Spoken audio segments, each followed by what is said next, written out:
ഭക്തി നിർഭരമായ അന്തരീക്ഷത്തിൽ ശ്രീകണ്ഠേശ്വര ക്ഷേത്രത്തിലെ 8 ദിവസത്തെ ശിവരാത്രി മഹോത്സവത്തിന് കൊടിയേറി.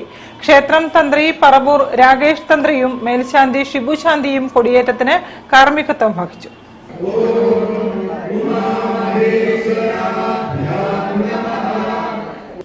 നൂറുകണക്കിന് ഭക്തജനങ്ങൾ കൊടിയേറ്റത്തിന് സാക്ഷികളായി. ക്ഷേത്രയോഗം president PV Chandran, vice president Poroli Sundardas, general secretary Suresh Babu Edakkoth, joint secretary Sajeev Sundar Kashmikkandi, treasurer KV Arun, Shivaratri മഹോത്സവം steering committee convener PP Mukundan എന്നിവർ ചടങ്ങിന് നേതൃത്വം നൽകി.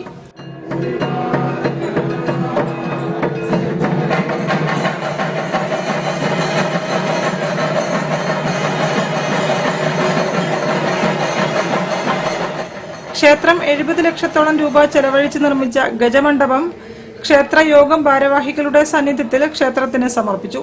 കൊടിയേറ്റത്തിനു ശേഷം കൊടിയേറ്റ സദ്യയും നടത്തി. തുടർന്ന് ലാലാ ബാൻഡിന്റെ ഗാനമേളയും അരങ്ങേറി. സർവ വിഘ്ന നിവാരണ പൂജ, സൗന്ദര്യ ലഹരി പാരായണം, ശാസ്ത്രീയ സംഗീതം, ലളിതഗാന മത്സരങ്ങൾ, നാരായണീയ പാരായണം എന്നിവയും ഉണ്ടായിരുന്നു. വൈകിട്ട് നൃത്ത മത്സരം, ഭജന, നൃത്തനൃത്യങ്ങൾ, തിരുവാതിരക്കളി, രാത്രി രാകേഷ് ബ്രഹ്മാനന്ദൻ നയിക്കുന്ന ഗാനമേള, വെസ്റ്റ് ഹിൽ, നടക്കാവ് പ്രാദേശിക കമ്മിറ്റികളുടെ ആഘോഷ വരവുകൾ എന്നിവയും നടന്നു. News bureau, Kozhikode. പവർ ലിഫ്റ്റിംഗിൽ കേരളത്തിന്റെ അഭിമാന താരമായിരുന്ന മോളി പടിയിറങ്ങുന്നു.